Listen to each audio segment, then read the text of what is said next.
সবাইকে নমস্কার জানিয়ে আজকে রান্না আমি শুরু করছি। আজকে আমি করব পুর ভরা কাঁকরোলের বড়া। সেই জন্য আমি এখানে দুটো বড় সাইজের কাঁকরোল খুব ভালো করে ধুয়ে পরিষ্কার করে নিয়েছি। তারপর খোসাটা আমি এরকম করে ছাড়িয়ে নেব। খোসাগুলো ভালো করে ছাড়িয়ে এরকম পরিষ্কার করে নেব। তারপর কাঁকরোলগুলো আমি মাঝখান থেকে কেটে নেব। এরকম দুভাগ করে নেব কাঁকরোলগুলো।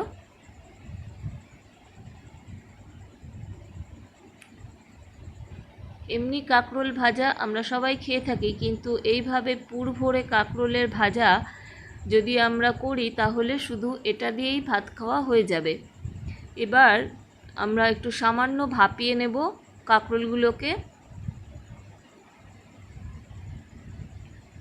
খুব বেশি ভাপাতে হবে না, সামান্য একটু ভাপালেই হয়ে যাবে। এবার একটা মিক্সিং জারের মধ্যে আমি 2 চামচ সাদা সর্ষে, 2 চামচ কালো সর্ষে আর 2 চামচ পোস্ত একটু সামান্য জল দিয়ে ভিজিয়ে রেখে দেব। আর 4-5টা কাঁচা লঙ্কা দিলাম। যে যেমন ঝাল খাবেন সেরকম পরিমাণ মতো দেবেন ঝাল। রান্নাটা কিন্তু অবশ্যই সবাই বাড়িতে একবার ট্রাই করবেন। একটু সামান্য জল দিয়ে আমি ভিজিয়ে রেখে দিলাম। এবার কাঁকরোলটা আমার ভাপানো হয়ে গেছে। ঠান্ডা হয়ে গেলে ভেতর থেকে আমি দানাগুলো এরকম বার করে নেব চামচ দিয়ে।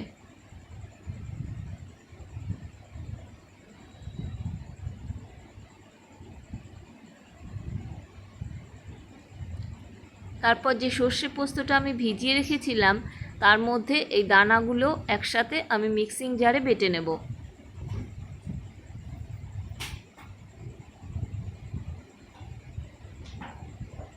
এরকম পরিষ্কার করে দানাগুলো বার করব, কারণ এর মধ্যে আমার পুরটা ভরতে হবে।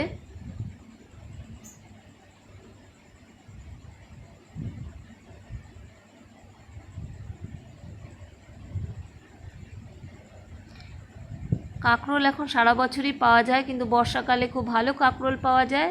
তো আপনারা অবশ্যই বাড়িতে এটা ট্রাই করবেন। এবার এই কাঁকরোলের যে দানাটা আমি বার করলাম সেটা এর মধ্যে দিলাম, স্বাদ মতো নুন দিলাম, হলুদ দিলাম, সামান্য একটু চিনি দিয়ে এরকম একটা পেস্ট আমি তৈরি করে নিয়েছি। এবার যে আমি কাঁকরোলের দানাগুলো বার করে যে খোলাটা রেখেছি তার মধ্যে পুরটা এরকম খুব ভালো করে ভর্তি করে ভরে দিতে হবে। এরকম ভরে রেখে দিলাম আমি পুরটা ভরে। আর একটা বাটির মধ্যে আমি 4 চামচ বেসন নেব।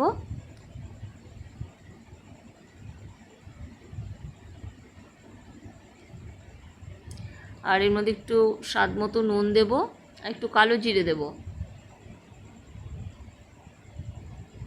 দিয়ে অল্প অল্প জল দিয়ে ব্যাটারটা আমি রেডি করব।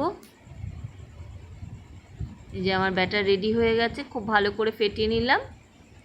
তারপর যে পুর ভরা কাঁকরোলগুলো রেখে দিয়েছিলাম সেগুলো আমি এর মধ্যে ব্যাটারে চুবিয়ে ভাজবো। সেই জন্য কড়ার মধ্যে আমি সাদা তেল দেব পরিমাণ মতো। এটা ডিপ ফ্রাই হবে, সেই জন্য তেলটা একটু বেশি দিতে হবে। এবার ব্যাটারের মধ্যে কাঁকরোলগুলো আমি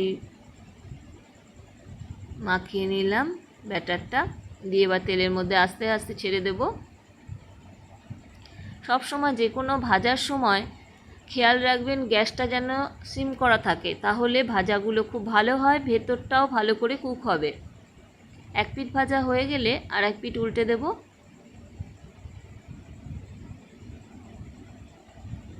এরকম সময় নিয়ে ভালো করে ভাজতে হবে। দেখুন আমার খুব সুন্দর ভাজা হয়ে গেছে, ক্রিস্পিও হয়েছে খুব সুন্দর। এবার আমি তেল থেকে তুলে নেব। হয়ে গেল আমার অসাধারণ স্বাদের পুর ভরা কাঁকরোলের বড়া। আমার ভিডিওটা ভালো লাগলে লাইক, শেয়ার, কমেন্ট করবেন।